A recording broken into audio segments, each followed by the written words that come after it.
Quel est votre nom? Oumar Djoubaté. Vous avez quel âge ou vous êtes né quand? Né le 1er 8e mois 1984. Essayez de parler dans le micro. Le 1er 8e mois 1984 à Conakry. Fils de Mamadi Djoubaté de Feu Fanta Condé.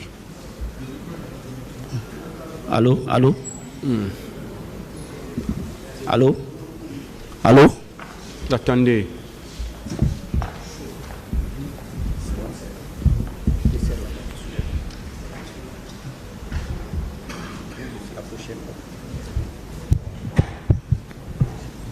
Allô? Oui. Je m'appelle Oumar Djoubaté. Attendez. Attendez qu'on finisse de régler le micro.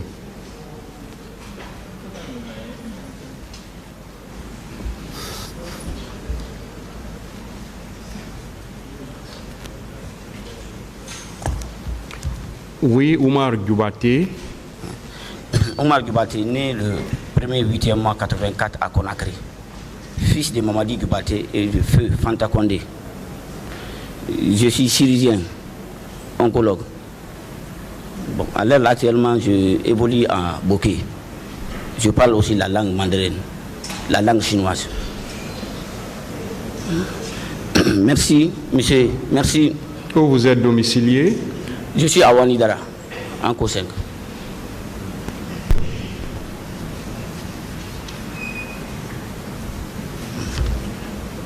Dites au tribunal alors ce que vous savez dans cette affaire. Merci, Monsieur le Président et honorable accessoire, de m'avoir autorisé à prendre la parole pour exprimer ma part de vérité dans cet événement douloureux.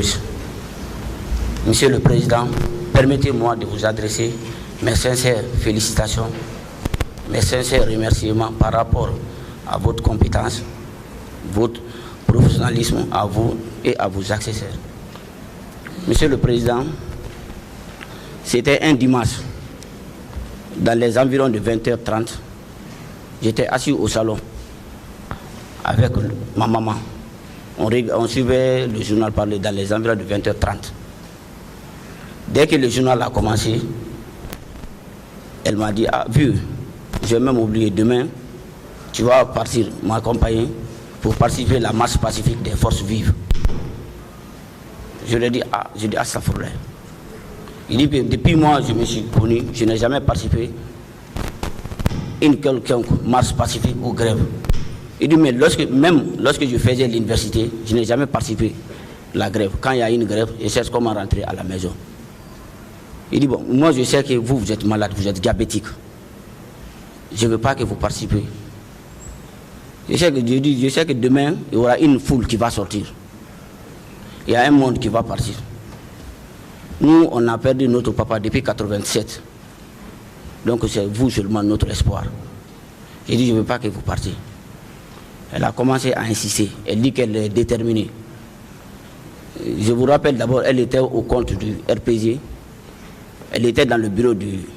Elle était la présidente dans le grand bureau politique du RPG. Elle était une militante farouche. Donc elle était déterminée, elle dit qu'elle est prête, elle va partir. J'ai dit que moi je ne veux pas partir. On a discuté, mais pour ne pas... Comme on suivait le journal, moi je l'ai laissé, j'étais mal à l'aise, moi je suis sorti. Je suis allé me promener. Je me suis retourné dans les environs de 22h30, 23h comme ça. J'ai trouvé qu'elle dormait déjà. Bon, là où nous sommes logés dans le même bâtiment. C'est-à-dire il y a 3 chambres, salon, douche, magasin, couloir. Maintenant quand je suis venu, j'ai ouvert le salon, je suis rentré. Après sa chambre, c'est ma chambre directement quoi. Je ne voulais pas la déranger. Dès que je suis venu, j'ai ouvert ma chambre. Elle a entendu le bruit. Elle m'a appelé, dit, vieux, où tu étais? J'ai dit, j'étais parti me promener. J'étais parti voir un ami du nom de Mamadou Diallo. C'était l'un de mes meilleurs amis. Elle me dit, je ne veux pas que tu sors. À l'air, il y a l'insécurité dans le pays, surtout que le quartier là où nous sommes. Chaque fois, ça tire partout. Je ne veux pas que tu sors. J'ai dit, maman, j'ai compris. J'ai dit, pardonnez-moi, excusez-moi. J'ai dit, c'est fini. Elle me dit, oui. Elle me dit, est-ce que demain tu vas partir? Je dis, ah bon, j'ai dit, j'ai sommeil. Je dois me coucher. Je dis, demain matin, nous allons parler. Elle me dit, ok. Moi, je suis rentré, je me suis couché. Le lendemain, le lundi, dans les 5 heures du matin, dans les deuxième jour de 5 heures du matin, elle s'est réveillée. Dès qu'elle s'est réveillée, elle a tapé ma porte. Je me suis réveillé. Ce jour-là, je me suis vite réveillé. Je savais qu'elle allait partir, quoi. Ce jour-là, d'habitude, quand elle frappe la porte, je retarde un peu, quoi. Mais ce jour-là, je me suis vite réveillé. J'ai pris l'ablution, j'ai fait ma prière. Après la prière, ça a trouvé qu'elle aussi, elle était finie.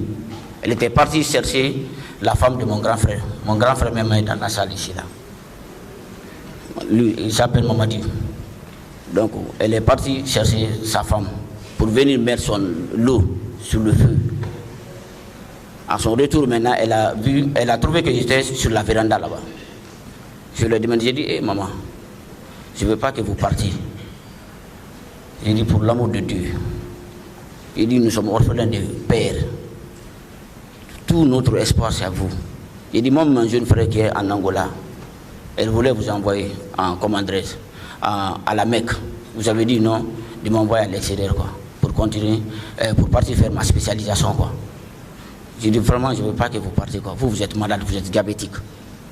Elle a insisté, elle dit que pour moi-même, elle ne va plus me répondre maintenant. Elle m'a laissé sur la véranda, elle est rentrée dans sa chambre. J'ai retardé sur la véranda là-bas au moins 10 minutes.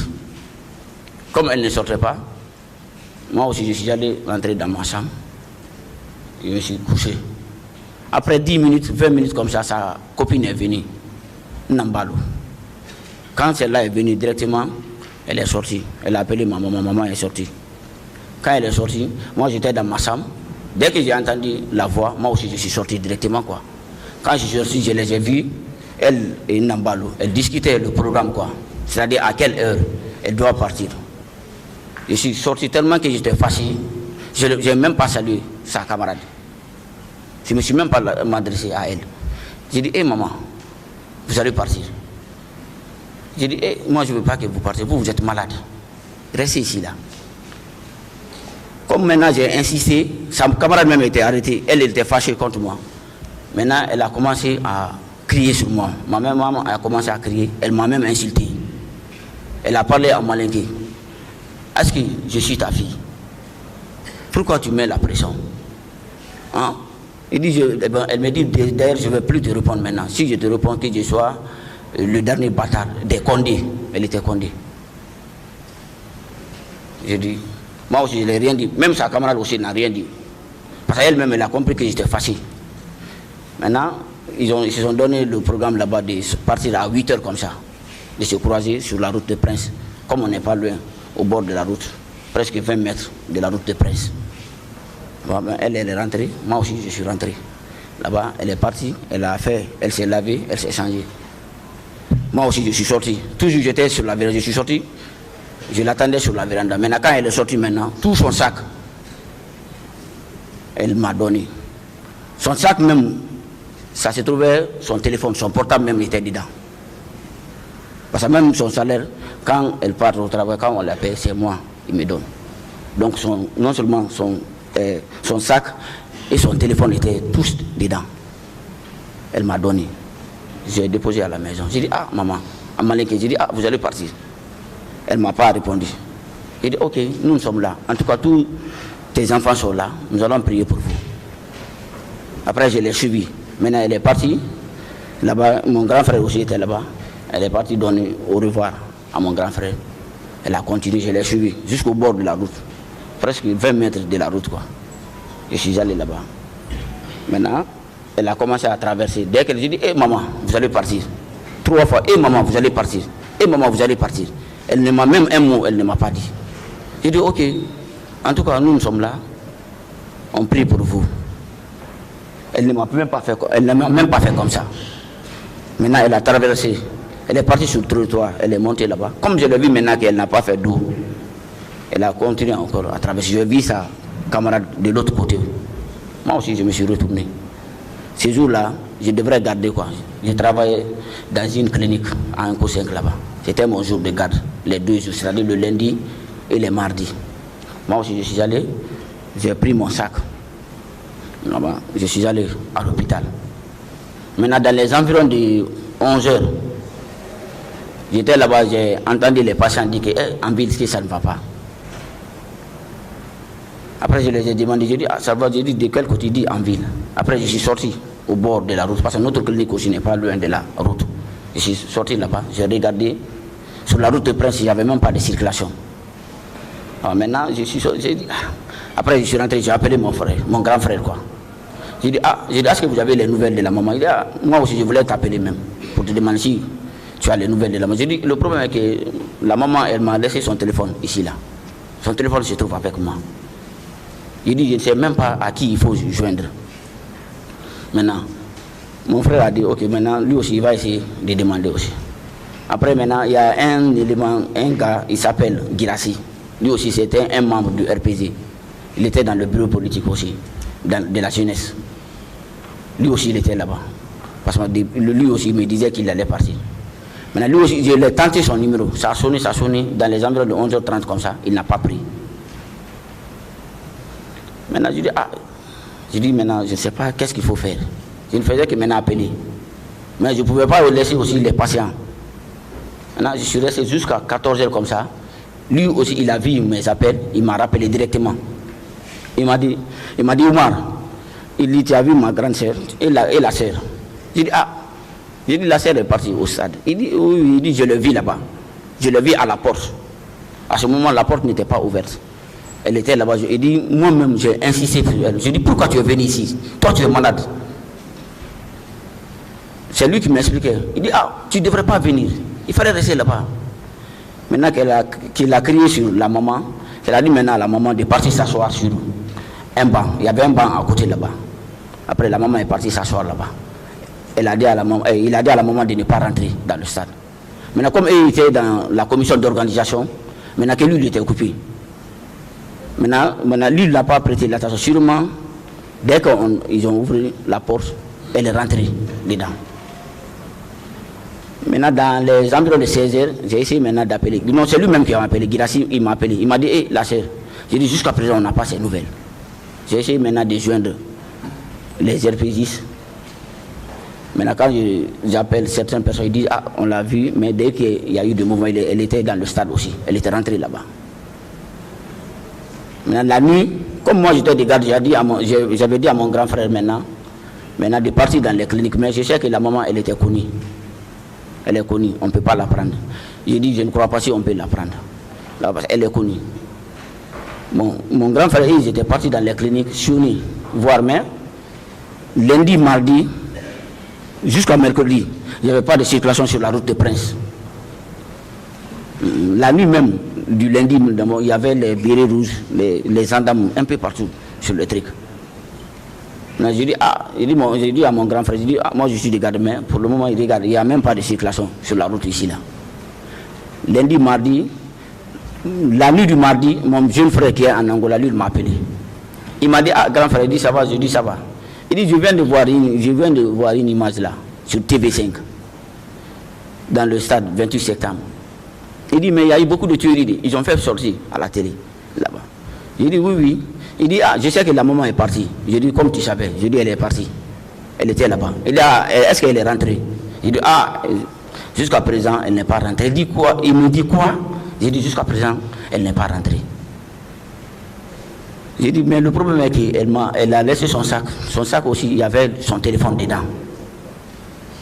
Il dit, mais nous sommes en train de faire les enquêtes, les recherches. Il m'a dit, ok. Il m'a dit, demain, je vais t'appeler. J'ai dit, ok. Maintenant, vers la nuit du mardi, maintenant, il y a un patient qui m'a dit qu'il paraît qu'il y a la circulation qui a commencé sur l'autoroute, quoi. Après, j'ai appelé mon oncle, j'ai dit, il paraît qu'il y a la circulation sur l'autoroute.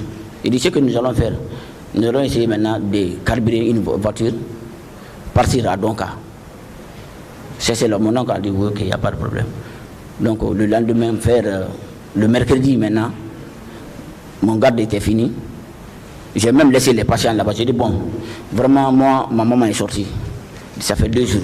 J'ai pas ces nouvelles. Il me dit, et quoi? J'ai dit, oui, ça fait 2 jours, j'ai pas ces nouvelles. Il me dit, tu l'as pas appelé? J'ai dit, son téléphone se trouvait avec moi. J'ai dit donc nous allons partir à Donka, voir là-bas quoi. Si par hasard on peut la trouver là-bas. Et même ils ont commencé à pleurer. Maintenant, je suis allé, la voiture était prête. Moi, mon oncle, il y avait un vieux là, qui était notre représentant, Kabila. Plus celui qui nous a prêté sa voiture. On est parti, on a pris la route de Sangoya, Enko 5, vers la pharmacie. On est parti sur l'autoroute, on a passé par Mototo. On est venu jusqu'à la mosquée Faisal, ici là. Donc on a pris la corniche pour partir à Donka. J'ai dit à mon oncle qu'on va rentrer ici d'abord à la morgue, vérifier là-bas. Mais dès qu'on a pris la route là, la grande porte de la morgue, il y avait seulement que les policiers qui étaient assis là-bas. J'ai dit à mon oncle, j'ai dit ici là, je ne crois pas si les gens là vont accepter qu'on rentre là-bas. J'ai dit regardez, il y a beaucoup de policiers. J'ai dit mais il y a, comme je travaille à Donka, je dis il y a une petite porte. Et il y a une petite porte quand tu rentres dedans là, en passant par la psychiatrie. J'ai dit il y a une petite porte là-bas quoi. J'ai dit nous allons essayer de rentrer dans la grande porte, on va partir garer la voiture dans la psychiatrie, là où on traite les maladies mentales, les fous. J'ai dit nous allons partir garer la voiture là-bas quoi. Il m'a dit ok. Maintenant, avant de bouger d'abord, moi j'avais pris ma blouse. C'est la blouse que je portais quoi. Au cas où nous allons croiser les militaires quoi. Donc j'avais la blouse. On est parti. Quand on est parti, ils ont ouvert, comme moi j'avais la blouse, ils ont ouvert la porte, nous on est rentré. Directement on a passé, on a pris la route là pour passer à la psychiatrie là-bas. On a garé la voiture. Moi, mon oncle, comme mon oncle lui il est infirme, c'est pas facile qu'il lui lance. Maintenant, moi je les ai dévancés, je les ai dit que moi je vais vous dévancer un peu comme moi je porte blouse. À une grande surprise, à la petite porte là-bas aussi, on est parti, on a trouvé les gendarmes. C'était les gendarmes qui étaient là-bas. Il y avait 2 gendarmes qui étaient là-bas. Mais bon, comme moi j'étais sous la blouse, ils m'ont laissé, moi je suis rentré quoi. Maintenant, ils ont discuté avec mon oncle, que mon oncle ne va pas rentrer, qu'aucune personne ne va rentrer, sauf les médecins. Bon, comme il y a eu tellement de trucs, j'ai dit à mon oncle, bon, j'ai dit, toi tu restes là-bas, laisse-moi, je vais rentrer. Bon, il y avait 2 de mes camarades, ces jours-là, qui ont passé la nuit là-bas. Il y avait une fille là, Aminata. Elle m'a vu dans la cour là-bas. Elle me dit, qu'est-ce que tu veux venir chercher ici là? J'ai fait comme ça. J'ai dit, viens. J'ai dit, maman aussi est sortie depuis le lundi. Il dit quoi? Elle me dit quoi? J'ai dit, oui, la maman aussi est sortie depuis le lundi. Elle me dit, tu ne l'as pas appelée? J'ai dit, elle a laissé mon téléphone. Elle a laissé son téléphone avec moi. J'ai dit, maintenant, je vais voir maintenant les corps. J'ai dit, est-ce que j'ai envoyé les corps ici là? Elle me dit, oui, il y a les corps là-bas. Elle me dit, mais je ne crois pas si j'accepte, mais elle me dit que tu vas faire semblant que comme toi, tu as passé la nuit ici, quoi, comme tu es dans l'équipe de garde. Dès que je suis rentré dans la cour, c'était les gendarmes qui étaient dans la cour. Je vous le jure. C'est seulement les gendarmes qui étaient dans la cour. Il n'y avait aucun policier. Maintenant, j'ai pénétré, comme je connais là-bas, je suis rentré dans la morgue, quoi. Quand je suis rentré là-bas, j'ai vu les corps. Il y avait les corps. Maintenant, les corps même ont commencé à sentir. J'ai pris mon truc là, j'ai mis comme ça, sur mon nez, quoi. J'ai commencé maintenant à regarder un à un les corps. J'ai commencé maintenant. Mais il paraît-il qu'il y a une douche dedans, dans la morgue, mais moi je ne savais pas quoi. Parce que souvent j'entendais l'eau de bruit, on dirait que c'est quelqu'un qui lavait sa main. Maintenant j'ai commencé à fouiller, regarder. Parce qu'il y avait les corps même qui avaient commencé à se fissurer quoi. Il y avait les fissures sur les corps maintenant. C'était pas facile maintenant de reconnaître les corps. Mais j'ai commencé à regarder un peu. Maintenant il y a un béret rouge qui est sorti. Sûrement lui il était dedans là-bas dans la poche. Lui il est sorti. Quand il est sorti, il m'a dit qu'est-ce que tu es venu faire ici? J'ai dit mais moi j'ai passé la nuit ici là. J'ai dit comme les corps ont commencé à sentir. On a passé la nuit ici donc il faut faire des rapports. Faire des rapports, au moins s'ils vont mettre quelque chose. Il me dit non, tu ne dois pas toucher ici. J'ai dit non. J'ai dit j'ai passé la nuit ici là. Il dit qu'il faut que je regarde. Il m'a dit non, on a discuté, j'ai discuté avec le béret rouge. On a seulement discuté. Maintenant, bon, mais mon ami là qui était, ils sont rentrés, il m'a dit, bon, ce que tu vas faire, les gens là, même nous, ils n'acceptent pas qu'on regarde les corps. Donc, pour ne pas nous créer des problèmes, pour l'amour de Dieu, il faut les laisser, il faut partir. Maintenant, je suis sorti. Maintenant, en sortant, eux-mêmes, ils ont commencé à pleurer. Maintenant, en sortant maintenant, le bureau il me dit, va écouter à la radio demain ou à la télé. Ils vont vous donner un communiqué. Comment vous allez restituer vos corps. En sortant, moi aussi, j'ai dit, je n'ai pas besoin de vos informations. J'ai dit, allez-y vous faire voir là-bas. J'ai dit, moi, je n'ai pas besoin. Après, moi, j'ai continué. Maintenant, le lendemain, le jeudi, la nuit du jeudi, ils ont donné un communiqué à la télé, soi-disant de partir prendre les corps à la mosquée Faisal. À ce moment, tout le monde était informé maintenant. Pour ça, on était parti chez Alpha Condé. Tous ceux qui étaient là-bas, même ils ont même envoyé le communiqué à la radio. Et même maintenant, tout le monde cherchait maintenant la maman. Maintenant, je les ai appelés, j'ai dit, les gens là disent que le vendredi, ils vont envoyer les corps à la mosquée Faisal là-bas. Ils ont dit ok. Maintenant, ils ont dit qu'ils vont donner 3 pick-up. Plus nous allons partir là-bas à la mosquée Faisal, 7h. Donc, le vendredi à 7h, on est parti à la mosquée Faisal.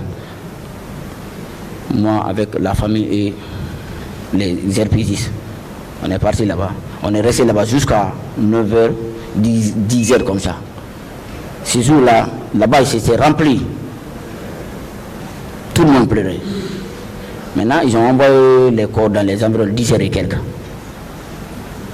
Dans le truc, dans le camion de la gendarmerie, des militaires. Quand ils ont envoyé les corps, ils ont mis les corps. Maintenant, nous, on a commencé maintenant à regarder les corps. Maintenant, moi-même, je n'ai même pas pu reconnaître ma maman. C'est mon grand frère qui est là. Moi, je l'ai dépassé 1 fois, 2 fois. Mon grand frère est venu maintenant. Lui, il a vu, c'est la maman qui est couchée comme ça. Parce que le visage était déjà. Voilà. Mon grand frère a dit que c'est la maman. Ça, on a regardé, on dit oui, c'est la maman. Mais comme il y avait la tension là-bas, les corps étaient fissurés. Donc, tout le monde disait maintenant qu'il laissait les corps. Les militaires n'ont qu'à manger le corps. Les corps. Mais tu ne peux pas voir ta maman couchée, le corps de ta maman couché là-bas. Mais tu ne peux pas prendre aussi avec la tension qui s'est trouvée là-bas. Moi, je les ai dit maintenant de positionner les pick-up. Dès qu'il y a une occasion, on prend pour nous, on s'en va. Maintenant, quand les Koutoubou Sanou sont venus maintenant, ils ont commencé à jeter les pierres. Nous, on a profité, on a pris pour nous, on a mis dans le camion, dans la pick-up, on est parti. On a envoyé à Simbaya, c'est là-bas on l'a enterré. Donc c'est ce que je connais sur le feu, Madame Fanta Condé. Quand j'ai regardé la télé, ils ont fait sortir sa photo. Elle est couchée là-bas. Donc même sur TV5, j'ai regardé qu'une seule fois seulement. Je n'ai pas pu regarder maintenant. Donc, c'est ce que je connais sur notre défunt maman. Monsieur le Président, merci beaucoup. Comment vous avez pu avoir cette photo? La photo là. Comment vous l'avez eue? La photo là a été sortie depuis, quand on est parti, c'est après l'événement, maintenant, la photo elle a été sortie. Déjà, elle était elle-même, elle n'est même pas cassée. Elle était sortie où, cette photo? Bon, il y avait les photographes qui vendaient les photos là. Et qu'est-ce qui prouve que c'est elle, que c'est votre maman? La maman est sortie, c'est comme ça, c'est comme ça elle était habillée. Elle était tressée, elle avait une mèche. Le jour où vous êtes venu à la morgue, dites que vous avez vu des policiers, vous avez vu des gendarmes, vous avez vu un béret rouge. Ouais. Est-ce que vous avez pu reconnaître quelqu'un? Maintenant, les policiers qui étaient là-bas, on était dans la voiture, quoi. On n'est pas descendu dans la voiture. Est-ce que vous avez pu les reconnaître? Non. On les a déviés, quoi. On les a déviés, quoi. Ministère public des questions. Merci, Monsieur le Président. Merci également, honorable assesseur. Monsieur Oumar Baté. Oui, Président. Je voudrais tout d'abord vous présenter nos condoléances. Merci. Les plus émus suite à la disparition de votre mère. Le récit que vous avez fait est tellement pathétique, mais qu'à cela ne tienne, nous allons nous évertuer de vous poser un certain nombre de questions. Vous dites que votre mère a quitté le domicile à quelle heure pour le stade? À 8 heures. À 8 heures. Oui, à 8 heures. En compagnie de Sa camarade Nambalo. de sa camarade. Nambalo. Elle vit, sa camarade la vit encore. Quoi? Sa camarade la vit de nos jours, elle vit encore. Oui, sa camarade est là. Sa camarade est là. Même avant que même, je l'avais dit, elle devrait venir. Elle m'avait dit qu'elle allait venir. Même. Elle est venue au stade avec cette dernière. Oui, oui. Elles sont venues ensemble. Alors, à quelle heure, puisqu'elle n'avait plus son téléphone, elle a laissé son téléphone, à quelle heure vous avez perdu ces nouvelles? Moi, depuis que je suis allé l'accompagner dans les bandes de 8 heures maintenant, je n'avais plus ces nouvelles maintenant. C'est seulement maintenant, j'appelais maintenant ceux qui étaient dans le RPG, les membres du RPG, pour au moins leur demander si, par hasard, on l'a trouvé. C'est seulement une personne qui m'a dit qu'il avait trouvé là-bas Girassi, le nom est Girassi Keita. Girassi Keita. Oui, Girassi. Et c'est ce dernier qui lui a aidé même à trouver une place? Oui, oui. Lui-même, il avait insisté, il avait dit de ne pas rentrer là-bas, qu'elle est malade parce qu'elle était diabétique. Alors, dans votre recherche, vous êtes venu à Donka et confirmez-vous que vous avez trouvé des gendarmes? Je vous le jure, je ne vais pas mentir sur quelqu'un. Quand je suis venu, parce que moi je rentre juste dans la mort, c'était seulement dedans, c'était seulement la gendarmerie qui était dedans. Maintenant quand tu rentres aussi dans la mort, il n'y avait aucune personne, bon, sûrement c'est le bré rouge qui était là-bas, un gradé, mais bon, comme je ne connais pas la différence des grades là, c'était un gradé qui était là-bas. Parce que lui, on a discuté solidement dans le truc là. Les gendarmes étaient nombreux? Ils étaient beaucoup, les gendarmes étaient beaucoup. Les policiers également? Oui, les policiers aussi étaient à la grande porte là-bas. Ils étaient nombreux aussi. Qu'est-ce qu'ils faisaient? Ils interdisaient aux gens d'avoir accès à la mort? Sûrement, c'est ça. Parce que quand moi, lorsque je suis allé avec mon oncle, quand on est rentré dans la petite porte là-bas, ils ont empêché mon oncle. Mais moi comme c'est la blouse que j'ai portée, donc ils n'ont pas compris quoi. Maintenant, quand je suis rentré maintenant dedans, je fouillais maintenant. Le bureau rouge maintenant est sorti là. Il me dit même les médecins ne devraient pas toucher d'abord les corps. J'ai dit mais pourquoi? Il me dit non, tu n'as pas une question à me poser. Il dit d'ailleurs sors. J'ai dit je ne sors pas. On a discuté, il m'a fait, bon, mes amis sont venus, ils m'ont dit de sortir. Alors quand vous avez eu accès à la mort, vous n'avez pas pu retrouver le corps de votre mère à la mort de Donka? Voilà. Maintenant là-bas, seulement ça me restait maintenant 2 ou 3 corps qui me restaient maintenant. Parce que c'était pas facile de regarder les corps. Sûrement le corps de la maman, c'est à Niassidine, le corps était. Parce que le corps était dans les 2 hôpitaux. Il y avait un corps qui était à Donka, il y avait un corps aussi qui était à Niassidine. Parce que mon ami là m'avait dit que si je ne la trouve pas là-bas, de partir aussi à Niassidine qu'il y a les corps. Alors, votre échange avec ce béret rouge, il vous empêchait de voir les corps? Il n'a même pas accepté. Il n'a pas accepté. Il dit que même vous, les docteurs, vous n'avez pas droit d'abord à regarder les corps. C'est ce qu'il m'a dit. J'ai dit non. J'ai dit vous ici, vous êtes militaire. Votre loi, c'est dans le camp. Nous ici, c'est nous aussi qui sommes là. Il a dit non. Il a dit d'ailleurs de sortir. C'est lui qui vous a donné la première information selon laquelle il y aura un communiqué qui va passer le lendemain pour parler de la restitution des corps. Vous confirmez? Oui, oui, je vous le jure. Je vous le jure. C'est lui-même qui va le... En sortant maintenant, comme j'ai discuté maintenant, on est sorti avec ma camarade là. Maintenant, il m'a dit à la porte là-bas, il me dit, va suivre à la télé ou à la radio, ils vont vous donner un communiqué demain. Et ça a été confirmé le lendemain? Oui, le lendemain, effectivement. Il y a eu un communiqué? Il y a eu un communiqué vert dans les environs de 20 heures. Et ce communiqué vous a permis de venir à l'esplanade? Oui, c'est ce qui a fait qu'on est parti. À l'esplanade de la grande mosquée faciale? La grande mosquée faciale. Alors, la photo que vous avez produite tout à l'heure au tribunal, vous avez eu ça quand? C'est après la restitution du corps ou avant? C'est après la restitution du corps, on a eu le truc là. Même, j'avais même les trucs. Même le jour de son funérail, les photos qu'on a fait sortir.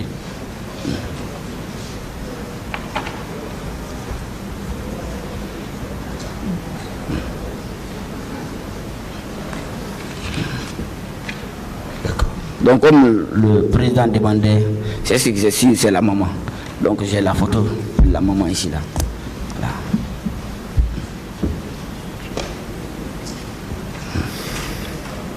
Alors, vous confirmez que les corps qui ont été restitués au stade, d'abord quand ils ont étalé les corps, vous avez retrouvé immédiatement, vous avez identifié le corps de votre mère. On a confirmé ces déclarations? Oui, on a retrouvé. Nous, on a retrouvé pour nous. Vous avez inhumé, vous avez fait l'enterrement où?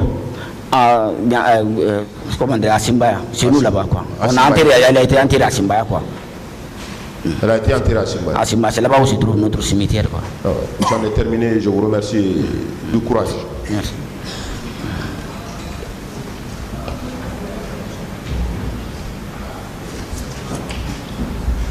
Monsieur Dupate, Ouais.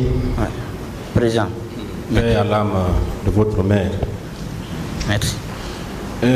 Vous dites qu'au niveau de la morgue, vous avez vu pratiquement tous les corps, policiers, gendarmes ou militaires, n'est-ce pas? Oui, un béret rouge. Ils étaient tous là? Oui, ils étaient tous là-bas. Un béret rouge. Il y avait un béret rouge qui était, lui, il était dedans, dans la morgue. Bien avant, vous avez vu les policiers? C'est-à-dire, quand c'est l'autoroute qu'on a passé, en passant la grande porte de la morgue, c'était seulement la police qui était là-bas. Il n'y avait aucun gendarme là-bas. Maintenant, quand je suis rentré maintenant dedans, dans la cour même proprement dit, c'était seulement la gendarmerie. Maintenant, la gendarmerie aussi n'avait pas l'accès pour, rentrer dans la morgue proprement dit. Parce que quand je suis rentré là-bas, il n'y avait aucun truc là. Maintenant, lorsque le béret rouge, quand je regardais, je fouillais les corps maintenant, le béret rouge est sorti maintenant là. Sûrement, c'est le béret rouge là qui gardait les corps là-bas. Ça veut dire que tous les corps étaient là? Oui. Et la morgue était bien gardée? Oui. L'accès était impossible? Oui. Et à l'intérieur de la morgue, vous dites que vous avez vu une de vos camarades? Oui, Aminata. Aminata, quoi? Aminata Kamara. Aminata Kamara. Elle est toujours en service là-bas? Bon, sûrement elle est en service. Comme moi, après ça, j'étais parti en Chine. J'ai fait 5 ans en Chine, là-bas. Est-ce qu'on peut la retrouver? Bon, je vais demander mes collègues. Sûrement on peut la trouver. Parce que là où elle loge, je connais là-bas à Sangoya. Vous dites qu'elle s'appelle Aminata Kamara. Hein? Bien. Et à l'intérieur de la morgue, vous avez eu une vive discussion avec le militaire, n'est-ce pas? Oui. Vous avez retenu les traits de son visage? Bon, quand vous rentrez là-bas, il y avait un peu une petite obscurité, quoi. C'était pas facile, mais quand j'ai vu la photo, bon, je ne peux pas mentir, quoi. Non. Le militaire là, vous pouvez le reconnaître? Non. Non. Et que les corps étaient en état de putréfaction? Oui. Et vous avez vu le corps de votre maman? Est-ce qu'il y avait des traces, les traces de balles, de couteaux sur son corps? Bon, la photo est là. Oui, est-ce que vous, puisque c'est vous qui avez vu, c'est vous maintenant, qui quand avez on vu, bon, est-ce que vous avez eu la chance de remarquer ces traces-là sur son corps avant l'inhumation? Quand je suis allé à la morgue, là-bas son corps ne se trouvait pas là-bas. Maintenant, quand ils ont envoyé le corps à la mosquée Faisal, à ce moment maintenant, ils avaient mis dans le truc, dans le cercueil, quoi. C'est seulement le visage qui était, qu'on pouvait regarder le visage. Mais quand j'ai regardé la photo, elle est couchée ici là, son bras est cassé 3 fois. Pardon? Son bras est cassé 3 fois. Sa photo, si vous permettez, je peux vous donner la photo, vous allez regarder, quoi. Si vous me permettez, quoi. Monsieur le Président, avec votre permission. Vous avez déjà une copie. On a communiqué la pièce. Oui, mais pas cette photo. C'est cette photo que vous avez dans le dossier. D'accord, allez-y. Non. Donc, le bras cassé 3 fois. 3 fois. C'est tout ce que vous avez remarqué sur son corps? Bon. Je ne sais pas les trucs là, si c'est les câbles bas aussi, je ne sais pas. Parce que moi, je n'étais pas là-bas. D'accord. Et pour vous, puisque vous êtes médecin, qu'est-ce qui lui a réellement donné la mort? Est-ce que ce sont ces coups-là ou elle a subi d'autres violences qui ont entraîné sa mort? Mais ça, c'est la violence. Regardez. C'est pas si vous comprenez ce que je dis. Moi, je parle aux médecins que vous êtes. Puisque vous avez eu la chance de recevoir ce corps-là. D'autres n'ont pas retrouvé les corps de leurs proches. Vous, vous avez eu cette chance-là. Et puisqu'il n'y a pas eu d'autopsie, ou bien il y a eu une autopsie, est-ce qu'on avait fait une autopsie sur son corps? Bon, je ne crois pas. On n'a pas fait l'autopsie. Il n'y a pas eu d'autopsie. On n'a pas fait. Quand ils ont envoyé le corps à la mosquée faciale, nous, on a pu récupérer pour nous. Voilà. Je sais pas Est-ce si que vous, donc, en dehors de ce que nous voyons là, est-ce que vous avez pu faire d'autres constatations sur le corps avant l'inhumation? C'est la question en tant que médecin que vous êtes. Non. Non. Non, le jour-là même, quand on l'a pris directement, parce que le corps même, ça sentait. Donc on ne pouvait plus retarder maintenant le corps. Donc après la prière de 14 h directement, les imams ont dit de l'enterrer directement. D'accord. Et votre frère qui a pu reconnaître le corps à la mosquée Faisal, comment il s'appelle? Mamadi, il est là. Mamadi. Mamadi Kibati. Merci, Monsieur le Président.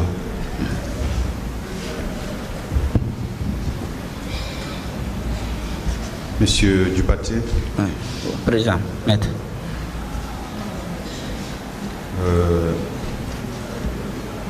Je vous renouvelle les compassions de mon parquet.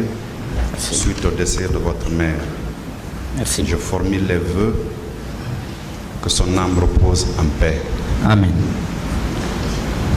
Et je voudrais m'adresser donc aux médecins que vous êtes.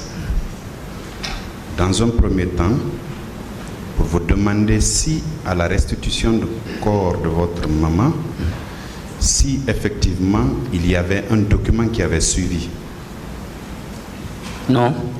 Non. Non, ces jours-là, non. Vous êtes juste contenté après que votre frère ait dévisagé votre mère, de prendre son corps et d'aller l'enterrer.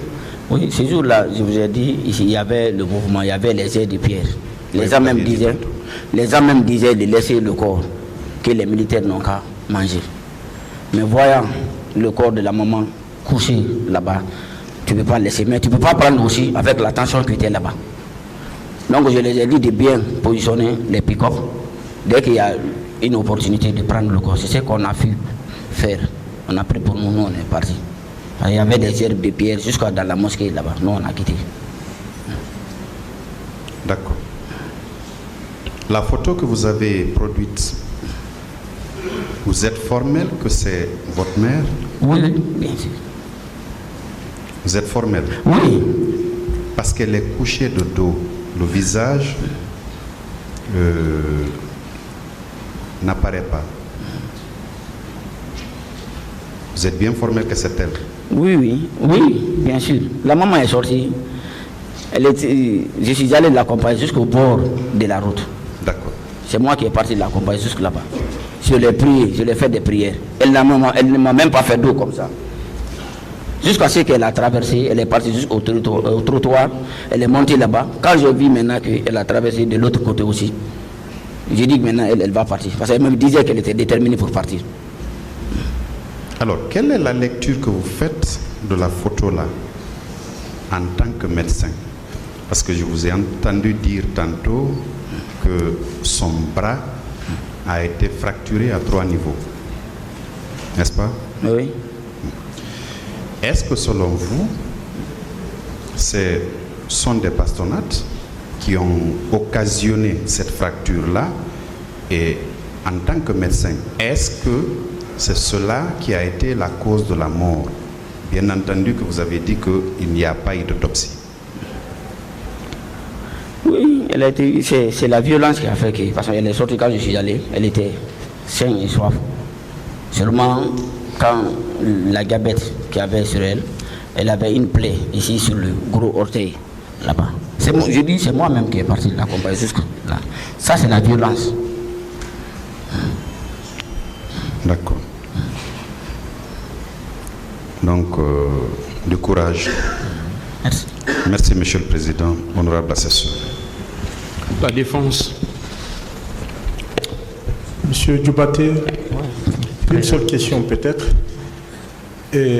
À ma connaissance, jusque-là, vous n'avez produit aucun document qui établit le lien entre la défunte et vous-même au dossier, aucun document. Vous n'avez produit aucun document qui établit ce lien-là, ce lien de parenté, voilà, ce lien, voilà, entre Madame la défunte Fanta Condé et vous-même. Il n'y a aucun document au dossier. Qu'est-ce que vous en dites? J'ai ma pièce d'identité ici. Ça se trouve avec moi. Vous allez vous montrer. Vous allez regarder là-dessus. Ce qui est écrit là-bas. Là, vous-même, vous allez témoigner. Ça ne sert à rien de mentir sur la mort de quelqu'un. Ce n'est pas produit au dossier. Vous comprenez ce que je veux dire? C'est ce que je vous dis. Je dis, ça ne sert à rien de mentir, venir s'arrêter sur la mentir. Je ne vais pas dans ce sens-là. Peut-être que c'est pour vous aider, mais il n'y a ce tribunal-là, c'est un tribunal criminel. Il faut que le lien soit établi pour que votre constitution de partie civile soit même recevable. Est-ce que vous comprenez ça? Oui, mais je comprends. Mais le lien déjà, c'est ce que je vous dis. Maintenant, vous pouvez regarder sur ma pièce d'identité, puis il y a ces photos ici-là. C'est pas seulement la photo du 28 septembre, il y a toutes ces photos ici-là. Est-ce que vous pouvez produire cette pièce d'identité-là au tribunal?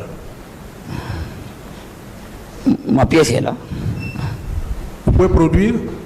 C'est ce que je vous dis. Je dis ma pièce est là, si vous permettez, je peux vous montrer. Ça est dans mon sac. Je vous remercie, M. le Président.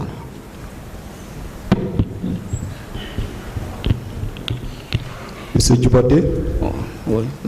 Oui, maître. Juste deux questions. J'aimerais savoir quel document avez-vous produit au comité de restitution des corps pour pouvoir obtenir le corps de votre maman? Mais il y a une attestation du décès. Une attestation du décès. Ça fait partie, sûrement ça est dans le dossier, là-bas. C'est ce que vous avez produit au comité de restitution? Oui, ça est là même, c'est avec moi. D'accord. Je vais insister sur cette question. En votre qualité de médecin, pourquoi n'avez-vous pas demandé, voire exigé l'autopsie avant de procéder à l'inhumation du corps de votre maman, pour connaître au moins les circonstances ou les causes réelles de sa mort? Je suis allé 2 fois à Niassidine, parce que c'est à Niassidine qu'ils ont trouvé le corps. Je suis allé 2 fois là-bas, mais c'était pas facile. Quand je suis allé là-bas, ils me disent même de laisser le problème là, sinon moi-même, je vais partir. C'est ce qu'on me disait. Je vous le jure. 2 fois, je suis allé. Mais le jour où on vous a restitué le corps, vous aviez la possibilité de demander l'autopsie. Ou bien d'user même de vos relations en tant que médecin pour pouvoir procéder à cet examen avant l'enterrement, j'espère. Oui, c'est ce que je dis. Je dis, quand on a pris le corps, après l'enterrement, je suis allé 2 fois. Ils m'ont dit de laisser tomber le problème. Que le problème est grand pour moi, que de laisser tomber. Et qui vous a dit ça? Ils m'ont dit, qui vous a dit de laisser tomber le problème? C'est les médecins même qui ont dit. Vos collègues médecins? Non, nos professeurs.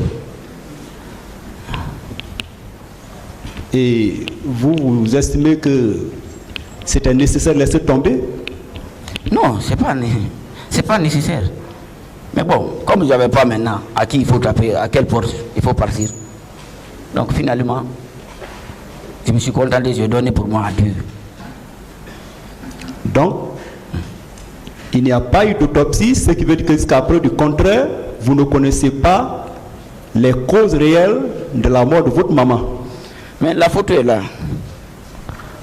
La photo est là. Mais est-ce qu'au regard de cette photo en tant que médecin, au simple regard de cette photo, est-ce que vous pouvez nous dire de quoi cette maman est morte? C'est ce que je dis. Regarde, le bras est cassé 3 fois. Par suite de quoi? Par suite de violence. Elle est sortie, c'est moi qui est parti de l'accompagner. Je vous dis encore, c'est moi qui est parti de l'accompagner jusqu'au bout, au bord de la route de presse. Parce que moi, je ne voulais même pas qu'elle. Elle voulait qu'on parte ensemble. Je dis, moi, je ne vais pas partir. Je n'ai jamais participé à une quelconque marche ou une quelconque grève. Il dit, même lorsque je faisais l'université, s'il y a une grève là, je sais comment rentrer à la maison. C'est ce que je lui ai dit. Je vous remercie, M. le Président.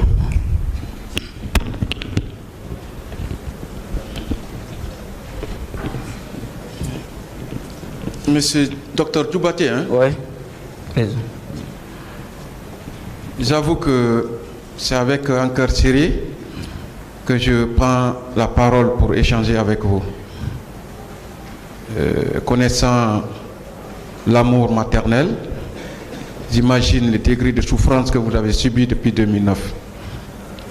Donc toute ma compassion et toutes mes prières pour le repos éternel de l'âme de notre mère. Merci, monsieur. Amen. Vous savez ici, monsieur Djoubaté, oui. Ce qui vous intéresse, c'est de prouver effectivement que ce que vous réclamez à ce tribunal résulte des faits qui ont été perpétrés au stade. C'est pourquoi je ne doute pas de votre moralité. Seulement le conseil qu'on peut vous donner, c'est de produire une pièce pour établir les liens juridiques. Particulièrement, il y a une phrase ou un paragraphe qui m'a intéressé dans votre déposition. Parce que moi, ce qui m'intéresse ici, c'est la question d'imputabilité. Qui a commis ces crimes? Est-ce que vous vous êtes posé cette question depuis 2009? Si moi, on me demande qui a, je vais dire que c'est les militaires. C'est les militaires? Oui. Selon vous? D'accord. Vous avez dit ici que la page 2, 3e paragraphe de votre lettre de constitution de partie civile, que quelques heures après, j'ai entendu qu'il y avait des tirs au stade et que ça n'allait pas. Je suis sorti au dehors. Il n'y avait aucune circulation. Je ne savais pas quoi faire, ni comment la joindre. Du coup, j'ai entendu 2 heures après. J'ai aperçu un de ses collègues du RPG, du Rassemblement du peuple de Guinée. C'est ça, non? Oui. Le parti de l'ex-président Alpha Condé, c'est ça? Oui. D'accord. Qui m'a informé qu'elle lui avait vu à la devanture du stade. Il lui a même grondé de ne pas rentrer à l'intérieur du stade. Mais elle ne lui a pas écouté. Vous connaissez cette personne qui a tenté d'empêcher votre mère d'entrer au stade? Bien sûr, j'ai dit même le nom, Irassi Keita. Il était mon parrain du mariage. Il était dans le bureau politique de la jeunesse du RPG. Comme moi, je ne maîtrise pas très bien. Parce que moi, je suis en politique. Il est vivant? Il est vivant, il est vivant. J'ai même son contact. Il est vivant. Est-ce que vous vous êtes approché de lui depuis 2009 pour savoir les raisons qui l'amenaient à dire à votre mère de ne pas accéder au stade? Oui, je lui ai demandé. Lui-même, il connaît l'État. On était logés dans le même quartier. Il connaît l'état de la maman. Il connaît que la maman était diabétique. Donc la maman est malade. C'est pour cela quand il a vu la maman là-bas, il a crié, il a grondé sur la maman. Il dit pourquoi qui t'a dit de venir? Il dit il ne faut pas rentrer ici. Lui-même il a pris, il est parti là-bas, il dit il faut t'asseoir ici. Mais comme lui il était, je vous ai dit ici là, lui il était dans la commission d'organisation. Donc lui sûrement il n'avait pas le temps. Comme moi je n'étais pas là-bas. C'est ce qu'il m'a expliqué. Moi je n'étais pas là-bas. Moi j'étais à l'hôpital. Oui, je vous ai dit que j'étais ce jour-là, lundi, mardi, j'étais de garde. Ok. Mais vous, personnellement, vous vous êtes interrogé sur le rôle du président de la commission d'organisation? Quel était son rôle? Ah, mon frère. Si c'était moi, Wallah, la maman, elle n'allait même pas partir. Non, est-ce que son rôle était de dire à un militant de ne pas accéder au stade? Là. Vous ne savez pas que lui, il avait des informations que votre maman ne maîtrisait pas? Bon, là, je n'ai pas de réponse pour ça. Et lui, comment il a pu quitter le stade sans aucune égratignure? Mais lui, les unes, la maman, lui, elle est un peu âgée. On ne peut pas comparer, non seulement un, ça c'est un de deux, encore de deuxième facteur, la maman, elle est malade. Donc tu ne peux pas comparer les deux personnes. Ce jour-là, le président du parti n'était pas à Conakry. Et c'est son président de la commission d'organisation qui est à la porte, qui demande aux gens de ne pas accéder au stade. Vous ne pensez pas qu'il y avait un complot? C'est vrai, M. Alpha Condé n'était pas au pays. Mais après le décès de la maman, à son retour, il est parti à la maison. Le jour-là même, c'est moi-même, il m'a trouvé. C'était sa troisième fois de partir. Quand la maman aussi, elle était diabétique, c'est lui-même qui a pris la maman en charge. Il a envoyé la maman à l'hôpital. C'est ce qui a fait que la maman était déterminée. Ça, c'est troisième encore. La maman, quand elle travaillait, à ce moment, elle travaillait à ONA, dans le truc de station. Elle a été radiée à cause de la politique, parce qu'elle aimait beaucoup la politique. Donc c'est Alpha Condé qui la prenait en charge. Merci. Une fois de plus, toute ma compassion. Merci, Monsieur le Président. Merci, Monsieur le Président. Donc votre défunte maman travaillait à ONA? Oui, oui. Et elle a été radiée? Oui, oui, à cause de la politique. Du professeur Alpha Condé? Non, ça c'est le temps de Conté. Le temps de Conté. Ok. Elle m'avait même dit un jour là, quand le président Dadis est monté au pouvoir, elle me disait qu'elle était, je ne sais pas, elle était amie, elle a fait la promotion avec le président Dadis, que le président Dadis avait donné un chèque de 10 millions. Je profite aussi même de le remercier pour ça. Il m'avait dit ça. D'accord. Elle avait étudié? Oui, oui. Elle était comptable. Comptable de profession? Oui. Ok. Quand vous êtes arrivé, à quelle heure vous êtes arrivé à la morgue? À la morgue? Oui. Nous sommes arrivés là-bas à 8 heures. Pour la première fois? Pour la première fois? Oui. C'est à 8 heures. 8 heures et quelques. Ça c'était le mardi? Ça c'était le mercredi. Le mardi, je vous ai dit que le mardi, lundi, mardi, sur la route de Prince, je vous le jure, il n'y avait même pas de circulation. Maintenant, la nuit du mardi maintenant, il y a les patients maintenant qui m'informent maintenant que la circulation a commencé sur l'autoroute. J'ai appelé maintenant mon oncle, je lui ai dit maintenant que de carburer, de chercher une voiture, on a carburé. Le mercredi maintenant, on a passé sur l'autoroute en passant vers Sangoya Pharmacie. Oui, la première fois que vous êtes venu pour essayer de voir les corps, quand il n'avait pas été encore rendu aux parents, je veux parler de ce jour-là. Ça c'était quel jour? Le mercredi. Le mercredi? Oui, le mercredi, le matin. Vous travaillez à Donka? Non, j'ai dit j'ai travaillé à Donka. Mais ce jour-là, le jour de l'événement de 28 septembre, je travaille dans l'asile clinique. L'asile clinique? Oui, à 1 cours 5 là-bas. Faites face au tribunal pour vous aider. Faites face au tribunal, parlez dans le micro. Okay. À 1 cours 5. D'accord. Lundi, mardi, c'était mes jours de garde. Ok. Bon, quand vous êtes venu à la morgue, vous n'avez vu qu'un seul béret rouge? Oui, un seul béret rouge. Lui aussi, il était dans la douche. Il y a une douche là-bas dans la morgue. Sûrement, parce que j'entendais le bruit de l'eau. Sûrement, il avait la main. Donc, quand il est sorti, il m'a trouvé là-bas. Ce sont vos collègues médecins qui vous ont facilité l'accès? Bien sûr, oui. Et il n'y avait qu'un seul béret rouge? Oui, un seul béret rouge que moi j'ai vu. La journée ou la nuit? Le matin, on est parti le matin vers 8h et quelques. 8 heures. Vous avez pu dévisager ce béret rouge? Vous l'avez défiguré? Vous l'avez connu? Identifié? Non, franchement, pour ne pas mentir, non. Parce que ce jour-là même, moi seulement c'est la mort. Quand j'ai vu les corps, j'étais complètement désespéré. Donc c'est pour cela que j'ai discuté, c'est-à-dire sans hésitation, avec le béret rouge même. Je voulais même que moi aussi, il me finisse, c'est-à-dire il me tue là-bas quoi. Il était armé?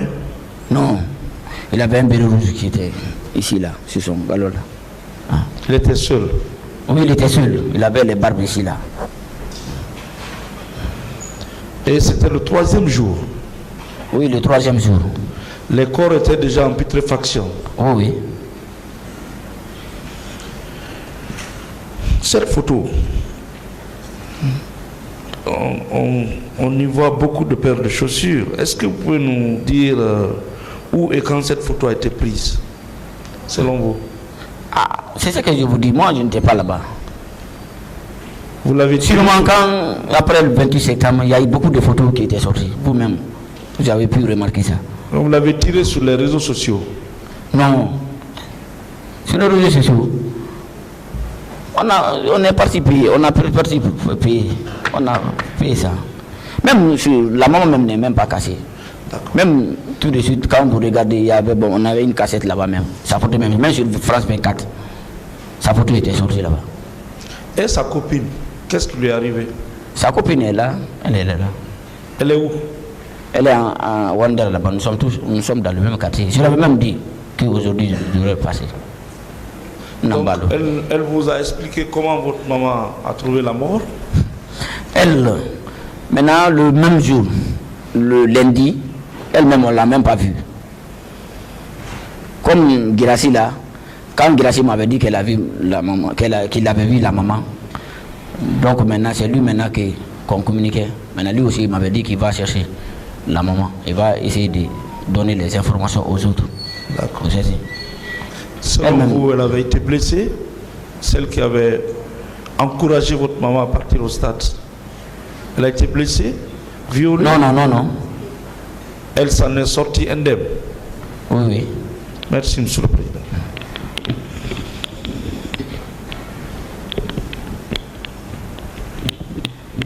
Il n'y a plus de questions. Partie civile.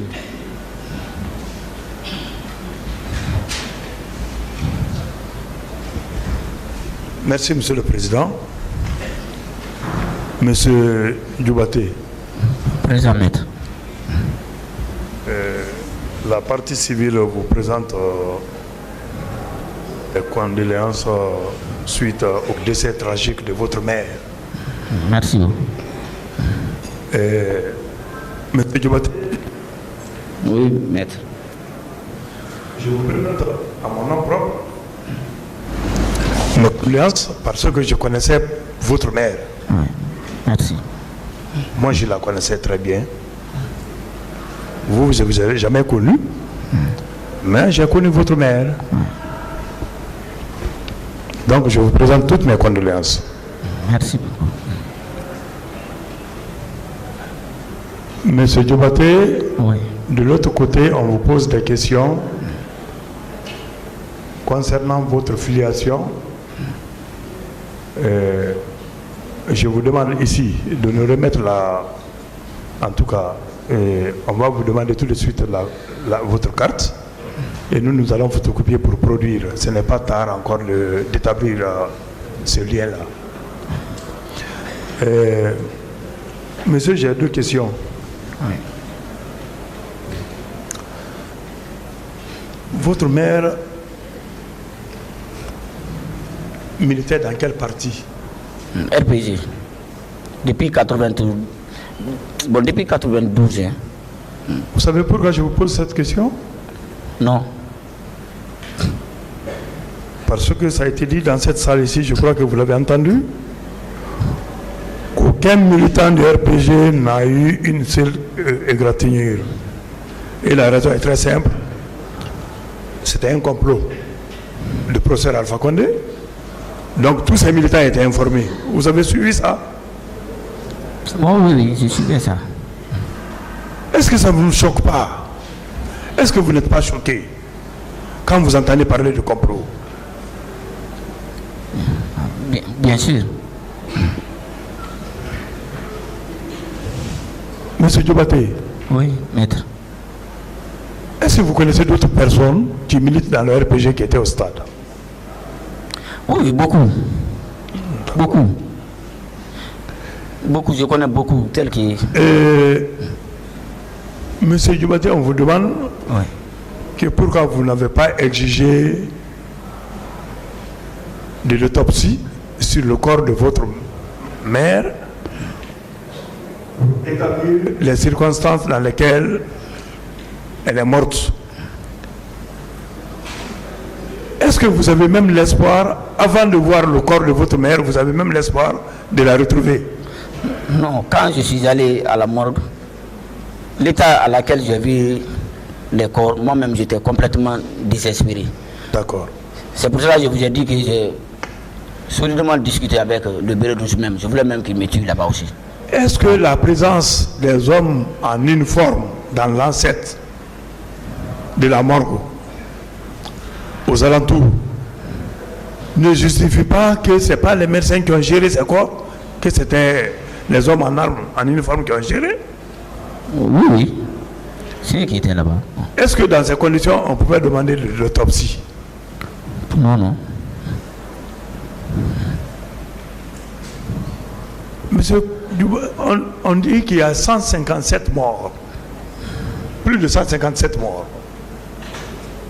Mais est-ce que vous savez qu'aucune victime, parent de victime, n'a produit ici un seul rapport d'autopsie?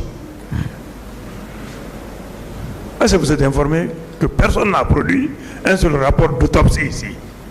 Non, non, je ne suis pas informé. C'est parce que les corps ont été gérés par les hommes en uniforme. C'est ça? Oui. Je vous remercie. Merci, Monsieur le Président, honorable assesseur. Monsieur Diobaté, oui, maître. Mes condoléances les plus attristées. Merci beaucoup. Alors, je voudrais savoir si votre mère était simplement membre du RPG ou bien responsable à quelque niveau que ce soit au sein du RPG. Elle était responsable, la présidente, dans le bureau politique, dans la grande bureau. Donc, en tant que responsable, sa présence était nécessaire au stade. Bien sûr. Et c'est ce qui justifiait sa détermination malgré toutes les discussions que vous avez eues. Oui. D'accord. Alors, est-ce que vous maintenez que le portail de la morgue de Donka était surveillé par la police? Oui, oui, la grande porte. Est-ce que vous maintenez que l'intérieur de la cour de la morgue était surveillé par des gendarmes? Oui, je maintiens. Est-ce que vous confirmez que c'est un béret rouge qui gérait les corps à l'intérieur de la morgue? Oui, oui. Est-ce que cela ne justifiait pas la volonté des militaires et du CNDD de confisquer les corps? Oui, bien sûr. Alors, puisque vous êtes entré à la morgue, est-ce que vous pouviez dénombrer les corps que vous aviez constatés sur place? Est-ce qu'ils étaient si nombreux? Bon, quand je suis allé dans la morgue, oui. Bon, dans la morgue aussi, il y avait une petite obscurité dedans. Parlez un peu en haut. Il y avait une petite obscurité dedans, quoi. J'ai commencé à fouiller. Il y avait beaucoup de corps qui étaient là-bas. Mais j'ai commencé à prendre les corps un à un. Parce qu'il y avait même les corps maintenant qui ont commencé à... Il y avait des fissures là-bas maintenant. Non seulement, il y avait... Ça sentait. Donc c'est avec le courage. Quand je suis rentré d'abord, j'ai pris la chemise que je portais. J'ai attaché d'abord mon nez. J'ai commencé maintenant à fouiller. Ça me restait maintenant. C'est bon, il y avait beaucoup de corps là-bas qui étaient là-bas. Mais bon, pour moi, ça restait maintenant 2 ou 3 comme ça. Après, ce béret rouge maintenant est sorti. Il y avait beaucoup de corps quand même. Est-ce que cela veut dire qu'il n'y avait pas de formol sur les corps? Ah, non, je ne crois pas. Ah. Oui, comme les corps sentaient déjà, ils étaient en putréfaction. Ça veut dire qu'il n'y avait pas de formol. Oui, c'est ce que je dis. Donc, les corps ont été mal gérés. Ça même, ça c'est à vue d'œil. Est-ce que dans votre expérience de médecin, est-ce que vous avez vu une fois une morgue gérée par des militaires? Non, pas du tout. Pas du tout. Oui. Alors tout de suite, on s'est posé la question de savoir comment vous avez reconnu que c'est votre mère biologique, qu'elle soit en face ou de dos. Est-ce que vous pouvez vous tromper sur elle? Non. C'est pour cela que j'ai envoyé toutes les pièces ici là. Et tout de suite, on s'est posé la question de savoir si vous aviez demandé une autopsie.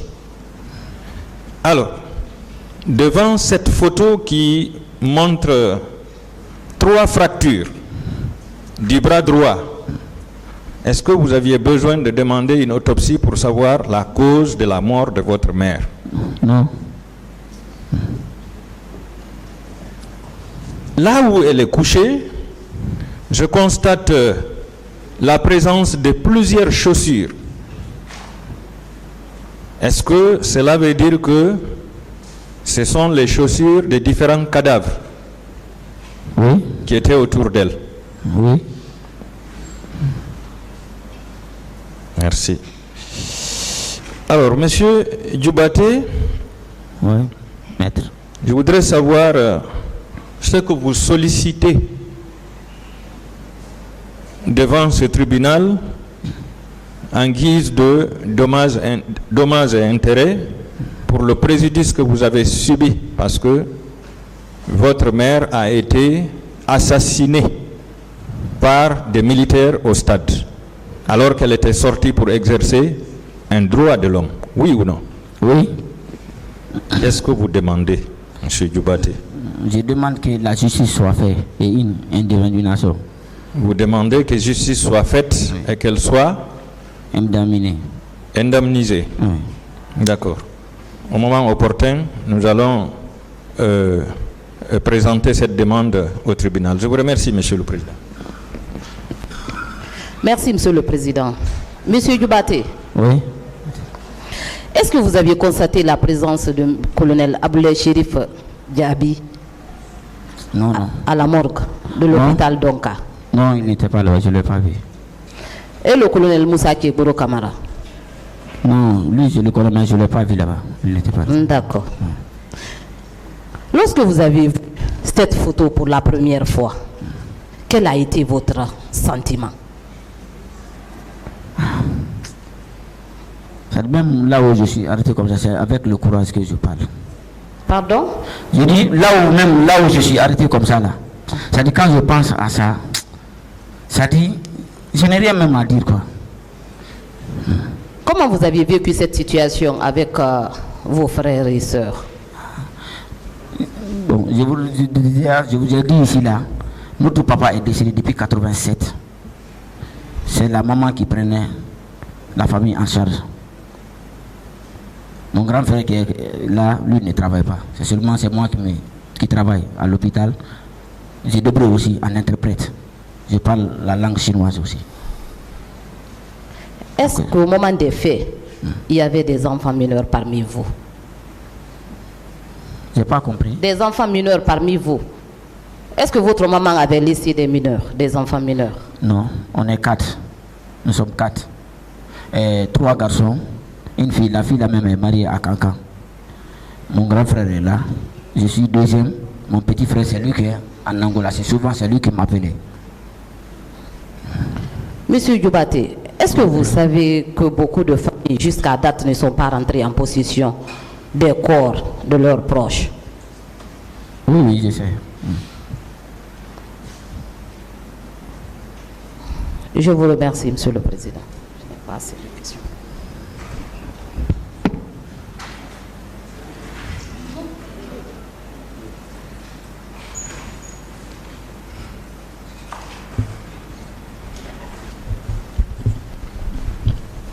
Merci, Monsieur le Président et honorable assesseur.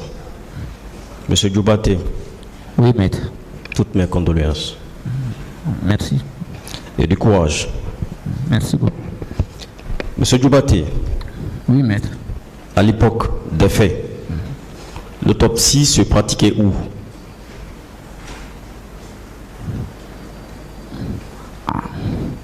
En tout cas, moi, normalement, comme la maman... À Donka ou à Ignasdine, à l'époque, en Guinée, l'autopsie se pratiquait où? À Ignasdine.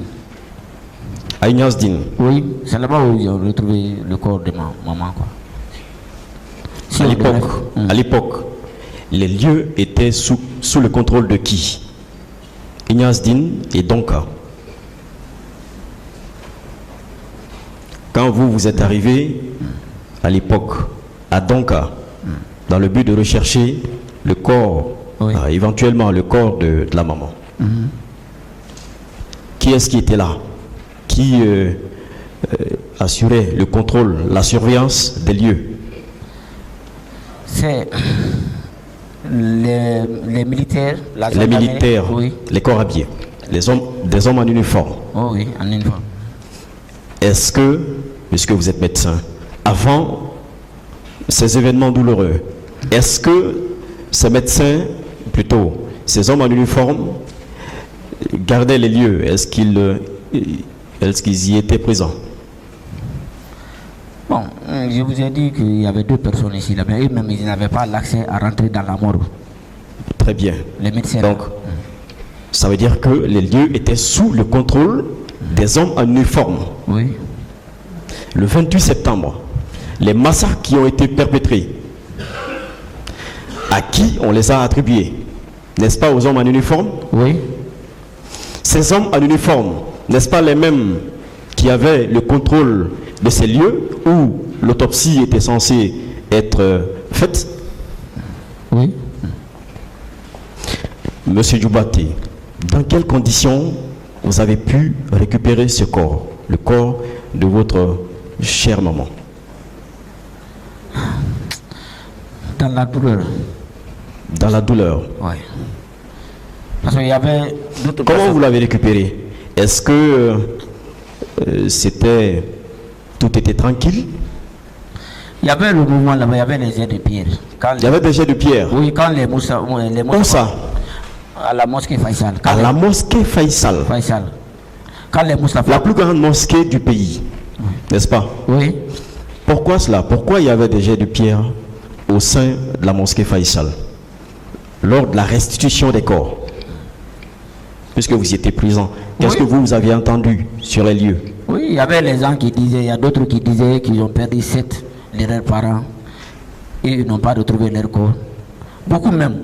Les corps aussi étaient vraiment mal. Donc les gens étaient vraiment mal à l'aise. Dans ces conditions, est-ce qu'on peut parler d'autopsie? Non, pas du tout. D'abord, c'est avec toute la difficulté qu'on peut imaginer que vous avez pu, par chance, on pourrait le dire ainsi, retrouver le corps de votre chère maman, n'est-ce pas? Oui. Est-ce que, à l'époque, avec toutes ces difficultés, vous pouvez encore risquer, à supposer que vous ayez poussé la volonté de faire pratiquer une autopsie, d'aller encore vers la morgue, vers Ignasdine, où difficilement vous aviez eu accès? Oui. Monsieur Djoubaté. Oui, président maître. Cette photo-là,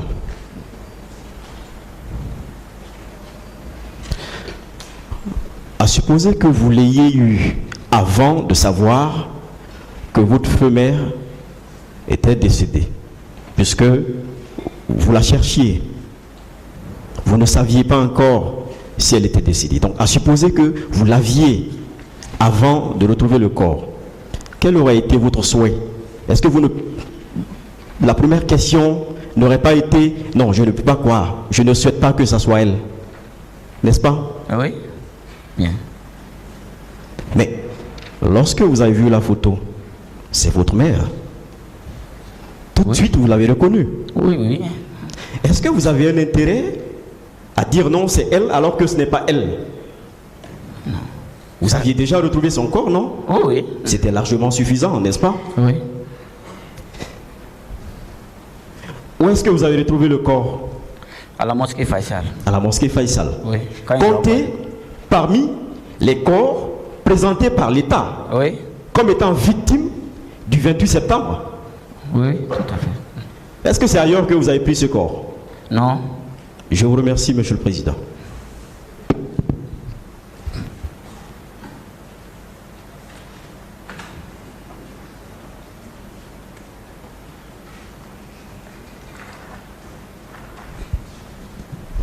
Merci, Monsieur le Président.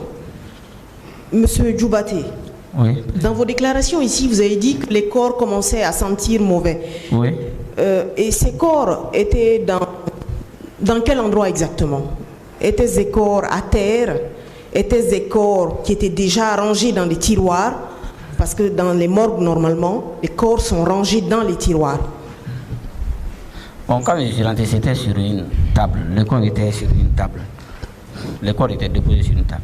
Sur des tables? Sur les tables. Il y a une table. Quand tu rentres dedans. Et il y avait plusieurs tables? Bon, il y avait une grande table à ce moment, quoi, à l'époque. Là. Il y avait une grande table. Donc, le corps était sur ça. Et donc, je n'ai même pas... Et tous ces corps étaient les uns sur les autres? Oui, oui.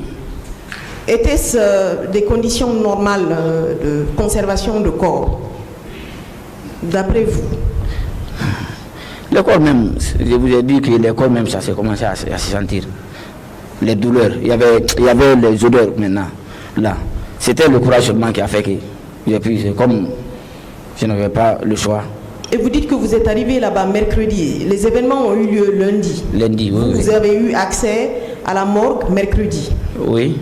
Donc, au bout de 2 jours, les corps sentaient mauvais parce que ça n'avait pas été préparé. C'était juste là-bas, juste pour le nom, en fait. Oui. C'était pas des conditions de conservation de corps. Bien, oui, oui. D'après vous, est-ce que ça, c'est pas un traitement qui touche un peu à la dignité de ces personnes-là qui sont décédées? C'est vrai que quand on meurt, on est mort, mais quand même l'être humain garde quand même une certaine dignité, même après la mort. Oui, oui. Quels sont les militaires que vous avez remarqués à l'intérieur à la rentrée de la morgue, mais à l'intérieur également de la morgue? C'était des policiers, des gendarmes, des bérets rouges. Est-ce que vous pouvez décrire un peu, s'il vous plaît? Maintenant, la grande porte de la morgue, c'était la police qui était là-bas. C'est les policiers qui étaient là-bas. Je vous ai dit, c'est quand on a dévié maintenant, en passant par la psychiatrie, on a garé la voiture là-bas. À une grande surprise, à la petite porte là-bas, parce qu'il y a une porte là-bas rentrée. Maintenant, on a retrouvé les gendarmes. Il y avait 2 gendarmes d'abord qui étaient à la porte. Maintenant, quand moi je suis rentré, maintenant dans la cour, c'est seulement la gendarmerie qui était dans la cour. Maintenant, quand je suis rentré maintenant, dans la morgue, la maison même, quand je suis rentré là-bas, c'est seulement le béret rouge qui est sorti maintenant là. Est-ce que ce béret rouge-là, est-ce qu'il avait une arme? Ou il n'avait pas d'arme? Ou vous ne l'avez pas remarqué? Je n'ai pas remarqué ça, seulement son truc, la casque là était ici là. Il avait mis ça ici. Donc, vous ce jour, vous n'avez vu aucun service administratif de la morgue? Il n'y avait aucun service administratif, vous vous êtes faufilé, vous avez pu rentrer parce que vous êtes médecin, vous avez une blouse, c'est tout. Je vous ai dit, quand je suis rentré, il y avait 2 de mes collègues, de mes camarades de promotion, quoi. Il y avait une fille là-bas qu'on appelle Aminata Kamara, quoi. Elle-même, elle m'a demandé qu'est-ce que je suis venu faire. Je lui ai dit que la maman est sortie depuis le lundi. Elle-même, elle a commencé à dire... Donc c'est elle-même qui m'a aidé. Je lui ai demandé s'il y a l'école. Elle m'a dit oui, il y a l'école. Donc je suis rentré là-bas. Elle m'a dit de faire attention, quoi.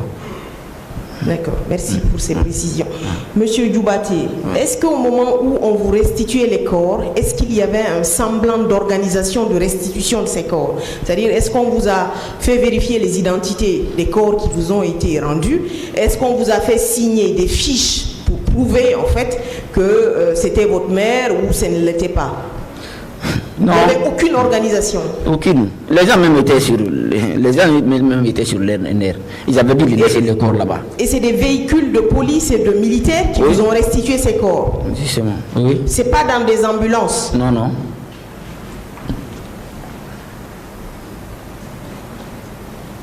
Et les autorités qui étaient sur place, quel a été leur discours? Si vous avez eu le temps, parce que vous avez dit qu'il y avait de la violence qui s'était à un moment donné engagée. Est-ce que vous avez eu le temps d'écouter à minima les autorités qui étaient sur place qui vous ont restitué ces corps? Ah, maintenant quand ils ont envoyé les corps, ils ont mis les corps un à un. Moi, bon, je n'ai pas cherché maintenant à écouter. Même quand Moustapha Koutouboussano est venu, moi-même, je n'étais même pas là-bas. Il n'a pas eu le temps de parler. Ah, bon, j'avais appris qu'il avait commencé parce que j'ai vu le mouvement de l'autre côté. Ils étaient un peu loin. Ils ont commencé à faire des erreurs. Il paraît-il qu'il avait commencé à sensibiliser. Mais bon, les gens ne voulaient même pas écouter. C'est quand parce qu'en voyant les corps, comment était, les corps étaient mal fichés. Donc ils ont commencé à jeter les pierres. Nous, on a cherché à prendre pour nous. On est repartis. Ok, pour votre propre sécurité. Monsieur Djoubaté, est-ce qu'à ce moment-là, est-ce qu'après les événements, est-ce qu'après que vous ayez enterré votre mère, est-ce que la commission nationale d'enquête vous a interpellé ou appelé pour savoir les conditions dans lesquelles votre maman est décédée? Parce que ici, la ligne de défense de l'ancien président de la République est de dire qu'il a mis en place cette commission, c'était pour élucider les faits, c'était pour arriver à la manifestation de la vérité. Est-ce que vous avez été contacté par cette commission nationale d'enquête? Non, moi seulement, il y a une ONG américaine, Human Rights, c'est eux qui étaient partis à la maison. Ils ont pris, il y a une truc là, vers Madina, la villa. Je suis allé là-bas, mais la commission nationale, je n'ai jamais. Ils ne m'ont jamais appelé. Ok. Est-ce qu'à l'époque, M. Djoubaté, vous aviez senti un quelconque souci des autorités de l'époque de vous traiter en fait avec l'humanité qui devait scier à l'époque? C'est-à-dire que vous avez senti que les autorités se souciaient de vous, de vos familles? Non, pas du tout. Pas du tout. Oui. Vous n'avez pas senti de compassion de la part des autorités qui étaient à l'époque en place? Oui. Monsieur le Président, je n'ai plus de questions pour M. Djoubaté.